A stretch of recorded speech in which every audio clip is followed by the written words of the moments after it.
जय श्री कृष्ण। आज हम लोग श्रवण करेंगे बच पारस की 4 कहानियां और एक विनायक जी की कथा। चलिए श्रवण करते हैं। पहली कथा। भादवे का महीना आया, बच पारस आई। इंद्र की इंद्राणियां पूजा करने के लिए धरती पर आई तो उनको गाय दिखी। गाय की पूजा करने लगी। आगे से पूजा की तो गाय सींग मारने लगी और पीछे से की तो लातों से मारने लगी। इंद्राणियां बोली, हम तो तुम्हें पूज रहे हैं और तू हमें मारती है। गाय बोली, मुझ अकेली को क्या पूजते हो?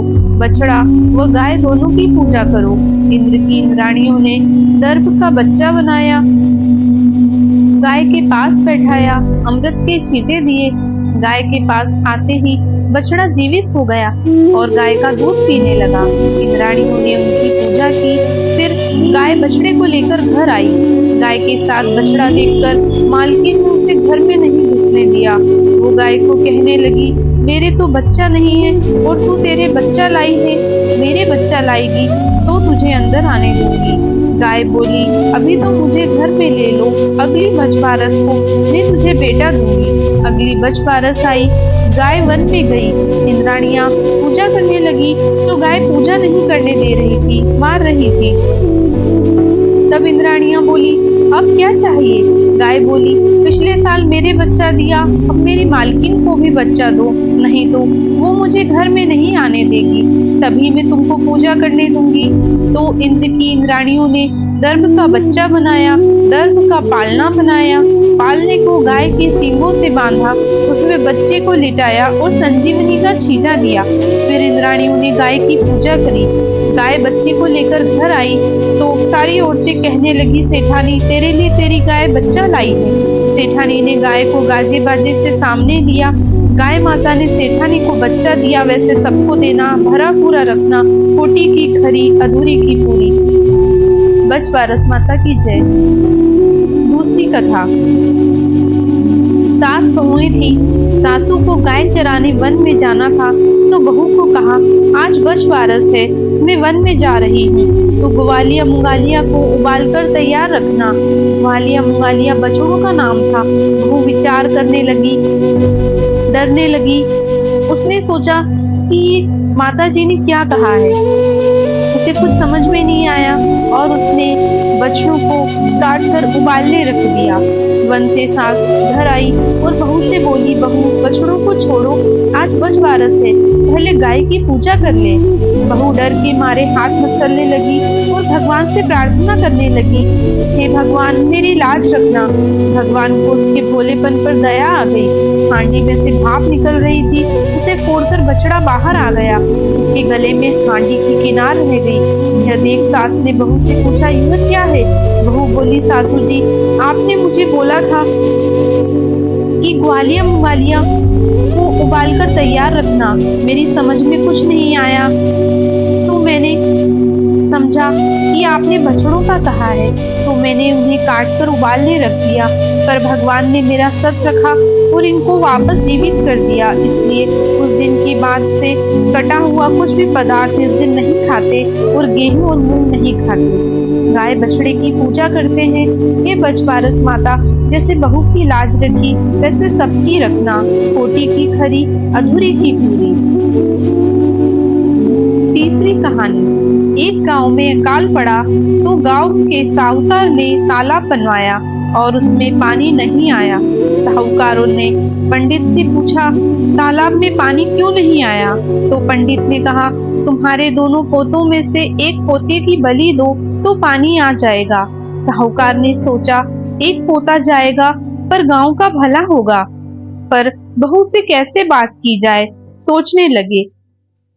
तब बहू से बोले, बहू तुम्हारे पीहर से बुलावा आया है, छोटे बेटे हंसराज को साथ लेकर चले जाना और बच्छराज को यहीं छोड़ जाना। बहू पीहर गई और पीछे बच्छराज की बलि दे दी गई। तालाब में पानी आ गया। अब साहूकार ने तालाब पर बड़ा यज्ञ किया, सबको बुलाया। तो बहू के भाई ने कहा, बहन तेरे यहाँ इतना बड़ा उत्सव हो रहा है पर तेरे को नहीं बुलाया, मुझे तो बुलाया है। मैं तो जा रहा हूँ। बहन बोली, भैया घर में बहुत काम है इसलिए भूल हो गई होगी। अपने घर जाने में कैसी शर्म, मैं भी चलती हूँ। बहू घर आई। सास ससुर डरने लगे कि बहू अब पूछेगी तो क्या जवाब देंगे। फिर भी सास बोली, बहू चलो बच बारस व तालाब की पूजा करने चले। दोनों ने पूजा की। सासू बोली, बहू तालाब के किनार कसुम्भल से खंडित करो। बहू बोली, मेरे तो हंसराज और बच्छराज दो बेटे हैं, मैं खंडित क्यों करूं। सासू बोली, जैसा मैं कहती हूँ वैसा करो। तो बहू ने बात मानते हुए किनार खंडित की और कहा, आओ मेरे हंसराज, आओ मेरे बच्छराज, लड्डू उठाओ। सासू मन ही मन भगवान से प्रार्थना करने लगी, हे बच्छबारस माता मेरी लाज रखना।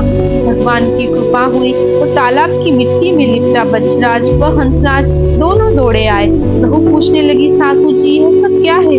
तो सास ने सब सच सच बता दिया और कहा, भगवान ने मेरा सच रखा है, इसलिए माताएं भी ओघड़े गोबर की पाल का तालाब बनाकर उसकी पूजा करके किनार खंडित करके उस पर लड्डू रखे तो अपने बेटे से उठ पाए। खोटी की खरी अधूरी की पूरी। बच्छबारस की चौथी कहानी। एक गाय चरती चरती वन में दूर चली गई। उसे एक शेर मिला। वो गाय को खाने लगा तो गाय बोली, तू आज मुझे मत खा, मैं मेरे बछड़े से मिल आऊं फिर खा लेना। शेर ने गाय से वचन ले लिया। घर पहुंचकर गाय बच्चे को दूध पिलाते समय रोने लगी। आंसू बछड़े की पीठ पर गिरे। बछड़े ने पूछा, माँ तू आज क्यों रो रही है। तो गाय बोली, मुझे तो सुबह मरना है, और सारी बात बताई। बछड़ा बोला, माँ मैं भी सुबह साथ चलूंगा। गाय माता बोली, शेर तुझे खा जाएगा, पर बछड़ा माना नहीं। सवेरे दोनों को देखकर शेर बोला, ये तो बहुत अच्छा हुआ, आज तो दो शिकार हैं। इतने में ही बछड़ा बोला, मामा जी पहले मुझे खाओ। तो शेर बोला, ये तूने क्या कर दिया, मामा बोलकर भांजा बन गया, गाय मेरी बहन हो गई, मैं अब दोनों को नहीं खा सकता। फिर शेर ने गाय को घास दी, चूंदड़ ओढ़ाई, स्वर्ग से विमान आया। बछड़े के कारण गाय बची, शेर पाप से बच गया, तीनों बेकुंठ हो गए। खोटी की खरी अधूरी की पूरी। विनायक जी की कहानी। विष्णु भगवान लक्ष्मी जी का विवाह होने लगा।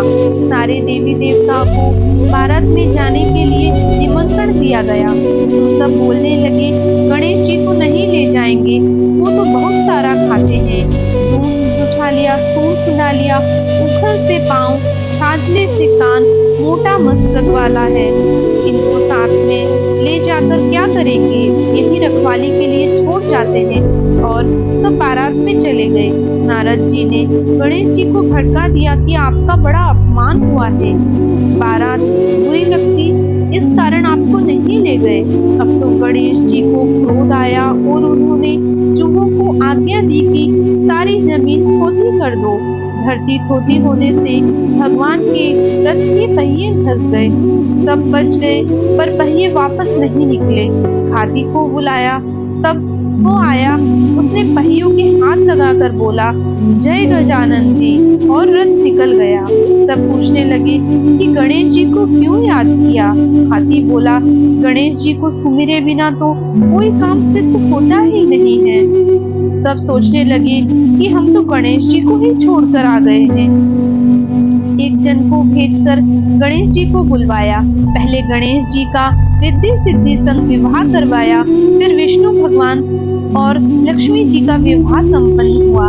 हे विनायक जी महाराज, जैसे भगवान का काम सिद्ध किया वैसे सबका करना। जय विनायक जी।